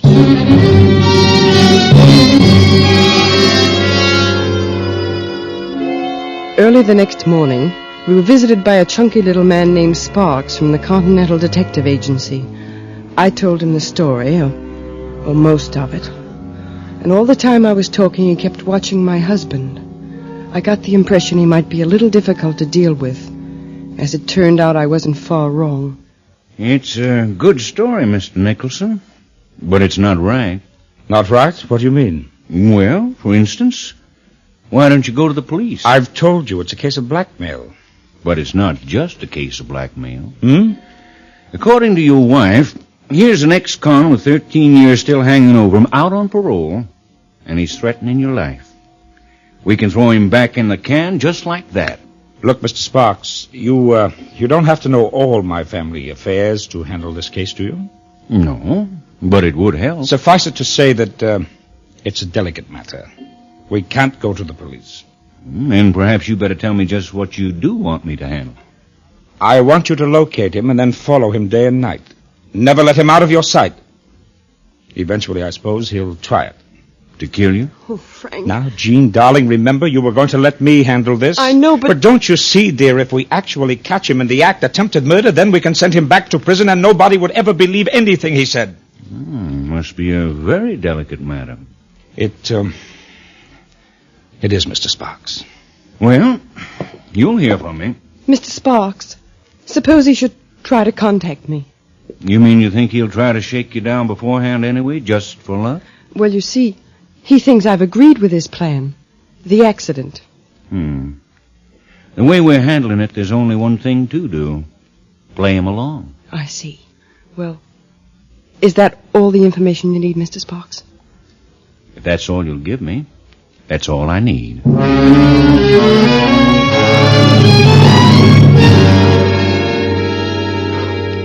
By Friday night, they'd located Charlie. By Monday morning, they knew more about him than his own mother. Frank took the train for San Francisco that night. He wasn't due back until Wednesday morning. Tuesday afternoon, Charlie called me, as I told him to. Hello? Hello, Charlie. Oh, hello, sweetheart. Everything in order? Yes? You get that, what you said you'd get for me? Yes, I got it. I hope you got enough, because, what I mean, well, there's going to be, expenses. Expenses? Yes, I got to make contacts. You know, I don't let anybody else in, but I'm going to need a little outside help on one or two things. Oh, I see. And these things take time, maybe quite a while. I'm not stalling, you understand, but you can't expect action on a thing like this right away. I think I understand. It may be 2-3 weeks, even more. It's got to be laid out right, you know what I mean? Mm-hmm. Well, where can I pick it up, the stuff you got for me? You can come out here. Out there? Yes, this evening about 10. There'll be no one here. Listen, I don't think that's so good. You're not afraid, are you, Charlie? No, but... Besides, you ought to see the layout of things. It might give you some angles. Well, yeah, but... You remember what we said? How it had to be done? You mean accident? That's right. Sure. Well, you be here at 10, Charlie. I'll have everything ready for you.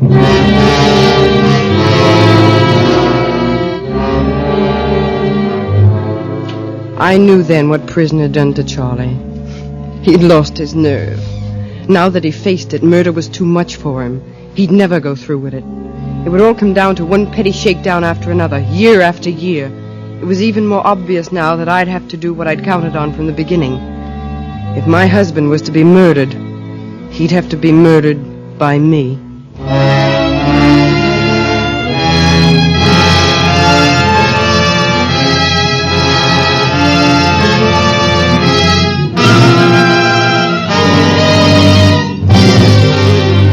For Suspense, Roma Wines are bringing you Susan Hayward in Dame Fortune by Max Wilk and E.R. Merklin. Roma Wines' presentation tonight in radio's outstanding theater of thrills, Suspense.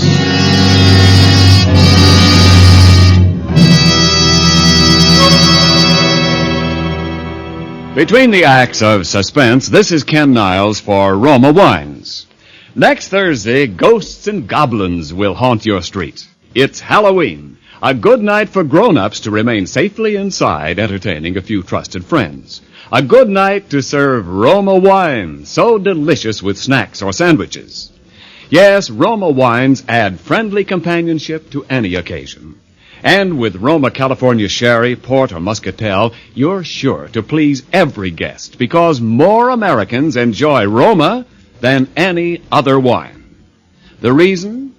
Roma wines taste better. Yes, Roma wines are better tasting. First, because Roma starts with California's choicest grapes. Second, because Roma, with America's finest winemaking resources, guides this luscious grape treasure unhurriedly to tempting taste perfection. Third, because only Roma selects from the world's greatest wine reserves for your pleasure. Delight your Halloween guests with better tasting Roma wines. Tomorrow, ask for Roma, R-O-M-A, Roma wines, largest selling wines in America. And now, Roma Wines bring back to our Hollywood soundstage Susan Hayward in Dame Fortune, a tale well calculated to keep you in suspense.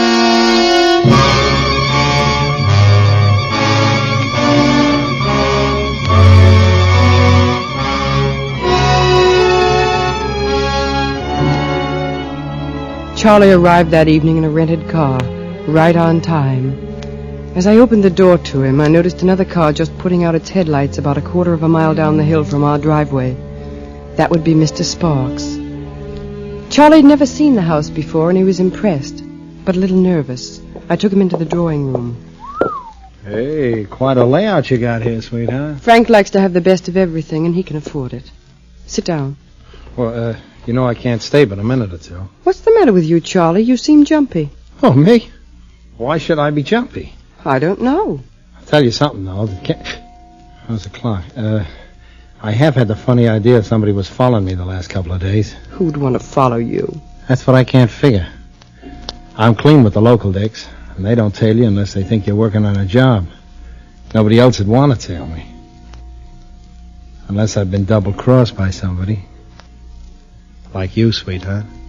But if I double-crossed you, you'd see that I was sent to the penitentiary, wouldn't you, Charlie? I would devote my entire time to it, sweetheart. And that's why I wouldn't double-cross you, isn't it, Charlie? Yeah, I guess you're smart enough to see that, all right. You got the dough? Yes, I've got it. How much? $1,000. Well, I know you'll be around shaking me down for more before you get to business. But that will hold you for a while, won't it? Sure. Well, I better be moving. Where's the dough? I don't have it here. You don't have? No, it's in the car. Frank was home for a while, and I didn't want to bring it into the house. He's inclined to be a little snoopy sometimes. Well, let's get it. You can get it on the way out. It's in the glove compartment. No, wait a minute. I'm not sure I like this. Oh, don't be silly. The car's in the garage and nobody's around. It's chilly and I just don't want to go out, that's all. It's in the Cadillac convertible. Yeah. I guess you're in no spot to pull any fast ones at that, are you, sweetheart? Okay. You'll be hearing from me. Yes, Charlie, I'm sure I will.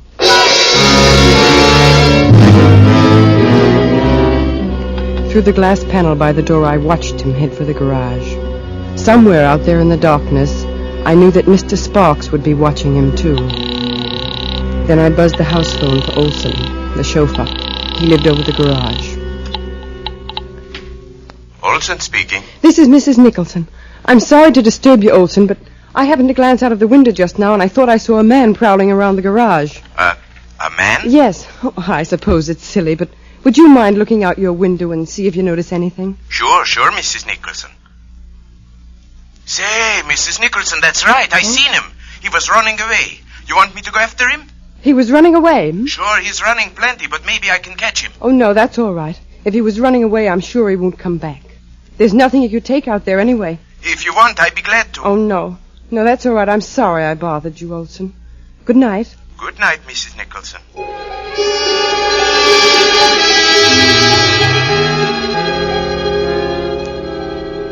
I waited almost 2 hours until I was sure Olson would be asleep. Then I went out to the garage myself. I'd taken a course in automobile mechanics during the war. I hadn't learned much, but I'd learned enough to know what would make a steering knuckle fall apart after about an hour or two of hard driving. And Frank was driving down to San Diego the next morning as soon as he got back from San Francisco. And Frank was a hard driver.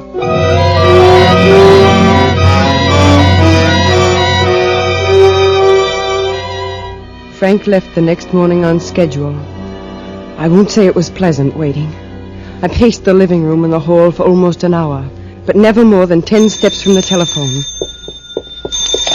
Hello? Gene? This is Charlie. I gotta talk to you. I can't talk to you now. Listen, Gene, I gotta tell you something. I can talk to you now. I began my pacing again. The phone rang 3 more times in the next 15 minutes, but I didn't answer it. Then it stopped. Almost 3 hours went by. I'd begun to be afraid that one of those other calls had been the one I was expecting. And then it rang again. Hello? I'd like to speak to Mrs. Frank Nicholson, please. This is she. Mrs. Nicholson, this is Dr. Whittier of the La Jolla General Hospital. I'm sorry to have to tell you this, Mrs. Nicholson, but there's been an accident. Your husband. My husband?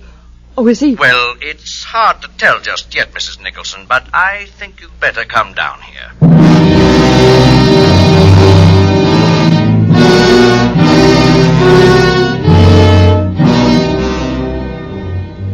I got out the sedan and started for La Jolla. I was terribly nervous and depressed. I crept along at no more than 40 miles an hour, but somehow I got there. They showed me directly to Frank's room. He was all covered with bandages, but he was sitting up in bed. And with him was Mr. Sparks. Hello, Jean. Frank, are you... Not too bad. Oh, darling. Couple of ribs and an arm. They thought I had a fractured skull for a while, but I guess I have a pretty hard head. Well, what happened? Well, something went wrong with the car, Jean. I was going pretty fast. I'm lucky to be alive, I guess. Charles. Prescott. Frank, I saw a man prowling around the garage last night. Olson saw him, too. You think Prescott might have tampered with the car? Oh, Frank, I told you not to go through with this thing. Well, I don't know. What do you think of that theory, Mr. Sparks? Oh, you remember Mr. Sparks, don't you, Jean? Of course. It couldn't have been Prescott, Mr. Nicholson. He never got into the garage. I was right behind him, and guess maybe he heard me. Anyway, he beat it. I understand you were in the garage last night, Jean. Isn't that correct, Mr. Sparks? We had another man posted on the grounds. That's what he reports. Of course I was. There was a book in the car that I wanted. There was $1,000 in currency in the glove compartment, too. Yes, I know. I didn't have time to tell you this morning, but he wanted money.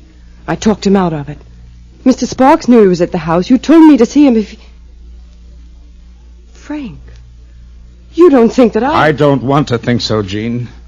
Oh, how could you? How could you? Well, it's just that steering knuckles don't usually come loose by themselves. That and all the rest of it. Well, then it must have been an accident, a real accident. Don't you see that?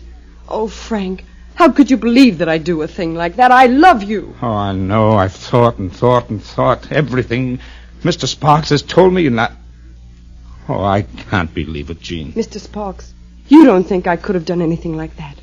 You can't. It's just a matter of your beliefs, I guess. Beliefs? What you want to believe, and who you want to believe in. My office will send you a bill, Mr. Nicholson. Good day. Oh, Frank. Frank, darling. Oh, I'm sorry, Jean. I'm horribly sorry, darling. It's just that, well, it looks so bad, and... Oh, I wanted so much to hear you say you didn't. Oh, I didn't. You know I didn't. Of course I do. Oh, look, darling, look. Cheer up. I've got a plan. A plan? Yes. We need a vacation. I'll be out of here in a week or so, and then we'll go away. We'll just drive around the country, do a little hunting and fishing, whatever we like. You always used to love those trips. Oh, yes, Frank. Let's. Sure. We'll just go off and take it easy for a while and forget the whole thing. Yes, let's. And forget the whole thing.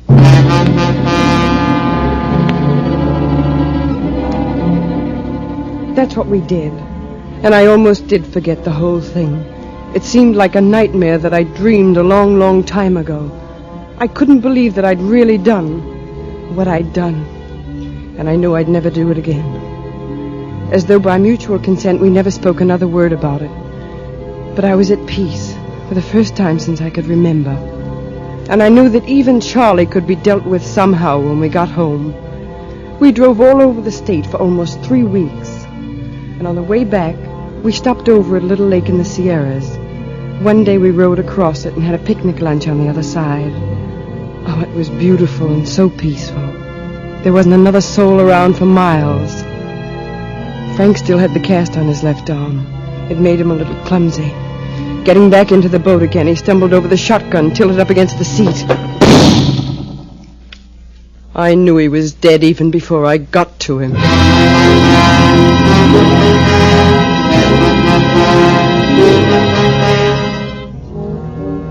At police headquarters, they questioned me a little while, and then they left me in the room alone. But a few minutes later, the door opened and somebody came in. It was Mr. Sparks. Well, so you finally did it. Oh, no. No! The trouble with you amateurs is you don't know your case histories. That hunting accident gag is too old, Mrs. Nicholson. Much too old. But I didn't. I swear. I swear to you I didn't. Well, you got the money now anyway. At least you can hire yourself a flock of good lawyers. Oh, please, please don't. I can't bear it. I didn't do it, I tell you. You can ask Charlie Prescott. Charles Prescott killed himself this morning when the police arrived to question him. Look, Mrs. Nicholson, I'm in this thing up to my neck, unfortunately. I'm going to have to tell what I know. And I know somebody tampered with the steering knuckle on that car. And it wasn't Prescott. I know you tried to kill your husband and put it on Prescott. It just doesn't add up any other way. All right. Yes, I did. But I didn't do the other. You've got to believe me. I didn't. You didn't shoot him, eh? By all that's sacred in the world. I swear I didn't. Could be. You do believe me. Say that you believe me. What's the difference? Nobody else will.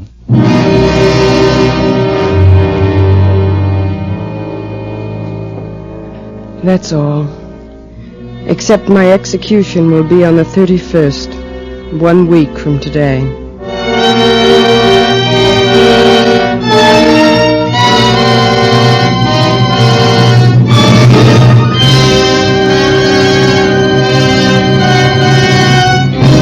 Suspense. Presented by Roma Wines, R-O-M-A, made in California for enjoyment throughout the world. And now this is Ken Niles returning for the curtain call with the lovely star of tonight's suspense play, Miss Susan Hayward.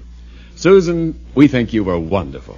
Well, it was a wonderful part, Ken. For your grand performance, Susan, here's a gift basket of Roma Wines with Roma's compliments. Well, thank you very much. Ken, will you grant me one tiny little favor? Why, certainly. Just name it. I'm simply fascinated by the way your narrator says suspense. Ask him to say it again, huh? Just for me. For you, Susan, he'd probably say it in Technicolor. Joe? Suspense. And, Susan, you needn't be in suspense about what to serve when friends drop in. For the Roma California Sherry in your gift basket is the favorite of millions for afternoon or evening entertaining. And Roma Sherry is the perfect first call for dinner. Roma Sherry. I'll remember, Ken. And when you serve Roma Sherry, Susan, your guests will remember its finer taste. For to make Roma Sherry better tasting, Roma vintners select California's choicest grapes. Then, with America's finest wine-making resources, Roma guides this grape treasure to tempting taste richness. Later, Roma selects from this world's greatest reserve of fine wines for your pleasure. No wonder more Americans enjoy Roma than any other wine. That's a real recommendation, Ken. And now tell me who's on Suspense next week. Well, next week it's Brian Donlevy in a suspense play about a man upon whom a freak of nature confers a terrifying attribute. He is a human lie detector. Mm-hmm. It's impossible for him to hear a falsehood without instantly knowing it and revealing the deception. Well, terrifying is right. I'll certainly be listening. And that's no lie. Well, thanks, Susan. And we're looking forward to seeing you in the Walter Wanger production, Smash Up. Thanks, Ken. Good night, everybody. Next Thursday, same time, you will hear Mr. Brian Donlevy as star of Suspense. Produced and directed by William Spear for the Roma Wine Company of Fresno, California. This is CBS, the Columbia Broadcasting System.